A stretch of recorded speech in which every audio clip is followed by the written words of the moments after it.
Welcome to Cycling on a Shoestring. On this edition, my top 10 totally terrific trivial tips.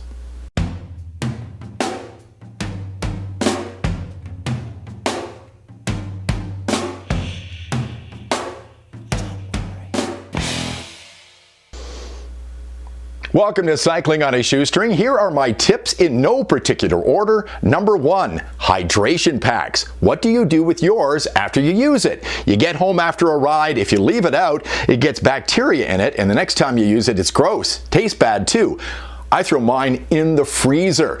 Won't grow bacteria, and every time I pull it out, I just rinse it out and I'm ready to go. After a long period of time, like over winter, I put a little bleach with some warm water in there in the spring, dishwashing soap and water a couple of times, rinse it really good, and you're ready to go. Throw it in the freezer.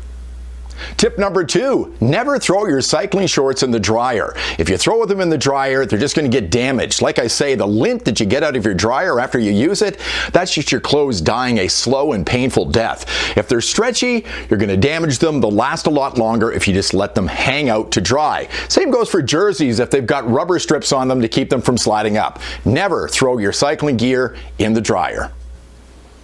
Tip number 3, always grease your cleat bolts.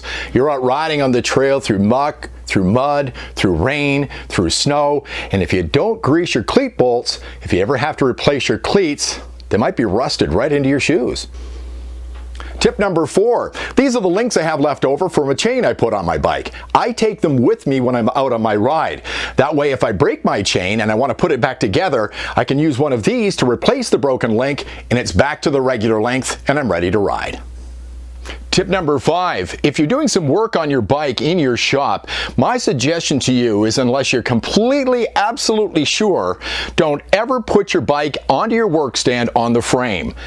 Reason being, if you put it in there and you clamp it down and you damage that frame, it's really expensive to replace the frame. Much better to use your seat post. Won't cost you as much if you damage it. Tip number 6, always carry your bike from the left side.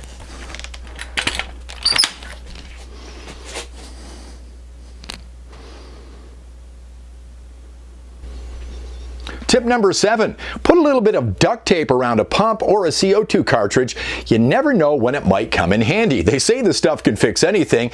Maybe you're out on the trail and you tear one of your sidewalls. You can always take the tape off, patch up that hole, and maybe get you out of a bad situation out on the trail. Tip number 8, for people riding 9mm quick releases, get yourself one of these. This is a piece of plastic they use when they're shipping bikes to bike shops. They put them in forks so the forks don't get damaged. Go by your local bike shop, ask if they have any of these. They'll likely give you half a dozen of them for nothing. I always use it if I'm shipping my bike in the back of my car. I stick it in my fork. That way, if something gets onto my fork, it won't damage it.